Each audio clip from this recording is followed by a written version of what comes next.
Баршаңызға сәлем достар, қайырлы күн, сіздермен бірге Айжан.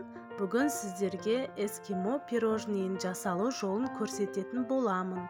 Видеоны соңына дейін қарап, каналыма тіркелмесеңіздер тіркеліп, қоңырауды басып қоюды ұмытпаңыздар. Жасалу жолы өте оңай және тез дайындалады. Дәмі өте керемет, сіздерге ұнайтынына сенімдімін және ауыздарыңызда ери түседі. Сіздер де жасап көріңіздер. Алдымен бисквитке керек ингредиентті дайындап аламыз. Таза ыдысқа жұмыртқаны жарып, миксермен жаймен араластырамыз.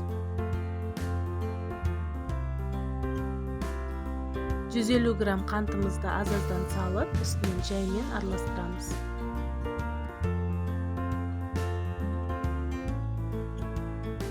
грамм ұн және 3 грамм қопсытқышты салып, жаймен араластырамыз.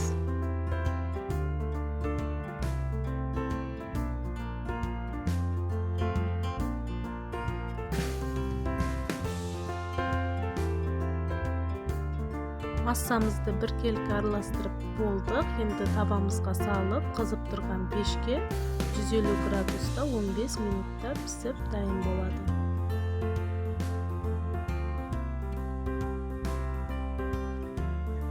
Бисквитіміз пісіп дайын болды. Енді табадан алып, астындағы пергамент қағазын алып тастап, суытып қоямыз. Ал енді кремін жасайтын боламыз. 100 грамм творожный сыр, сливки 50 грамм, 50 грамм сахарный пудраны қосып, барлығын жақсылап араластырамыз.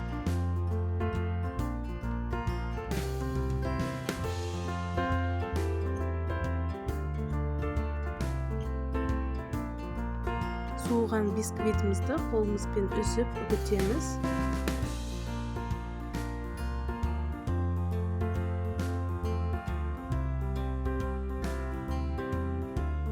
Бисквиттің үстінен кремімізді салып, қолымызбен жақсылап мыжып тұрып араластырамыз.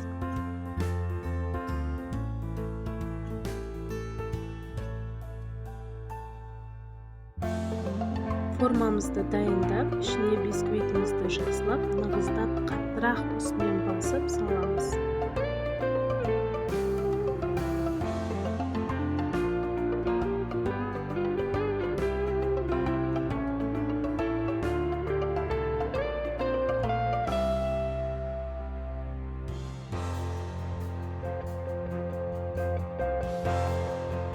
Арасына таяқшаларды салып шығамыз.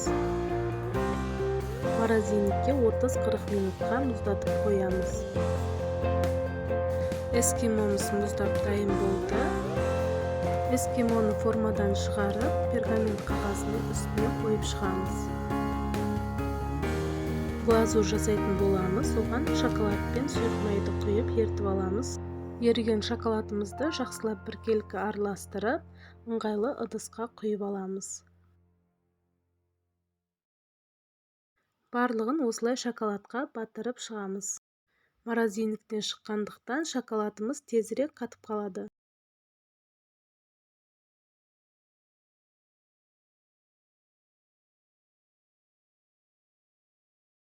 Қалған шоколадты кондитерский мешокқа құйып, бетін сәндеп шығамыз.